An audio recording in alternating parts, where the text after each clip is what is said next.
বন্ধু মনে করছে আমি তো মানে চট্টগ্রাম বিশ্ববিদ্যালয়ে ফিজিক্স পাইছিলাম, কিন্তু আসলে বাসা থেকে ওটা অনেক দূরে হয়ে যায়।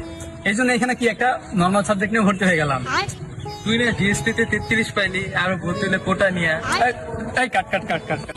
আমি তো মনে করছে জগন্নাথ বিশ্ববিদ্যালয় মানে জবিতে ইংরেজি পাইছিলাম, কিন্তু বিষয় হচ্ছে আমার জিএফ আবার এখানে চান্স পাইছে, এই জন্য চলে আসছে এখানে। ও আচ্ছা, জানিস বন্ধু, আমি তো ভাবিতে ল পাইছিলাম, কিন্তু আসলে ওই শহরের ব্যস্ত কোলাহল, এত গাড়ি, এগুলো আমার ভালো লাগে না। এই জন্য এই যে সুন্দর প্রকৃতি ডাক্তার নিতে চলে আসছি। সেখানে কিন্তু নর্মাল সাবজেক্ট, তবুও আমি চলে আসছি কারণ আমি সংস্কৃতি মনা, পরিবেশ মনা, প্রকৃতি পরিবেশ সংস্কৃতি আমার ভালো লাগে।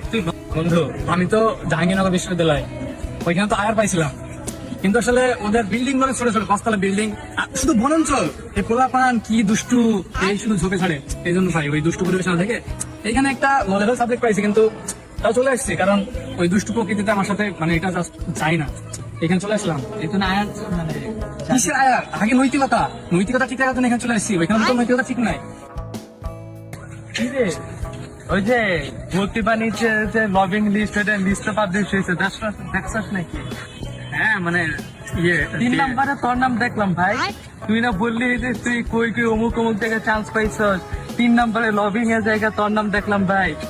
মানে না মানে বেশি টাকা দিছিলাম না, মানে বুঝছি বুঝছি ভাই, এই যে ফাপড় বাজি বাদ দাও। হ্যাঁ বেশি না তো 6 লাখই দিয়েছিলাম। বন্ধু প্লিজ কারোর জন্য এগুলো কোশ না বন্ধু, প্লিজ চল তোর ট্রিট দিব, চল বন্ধু।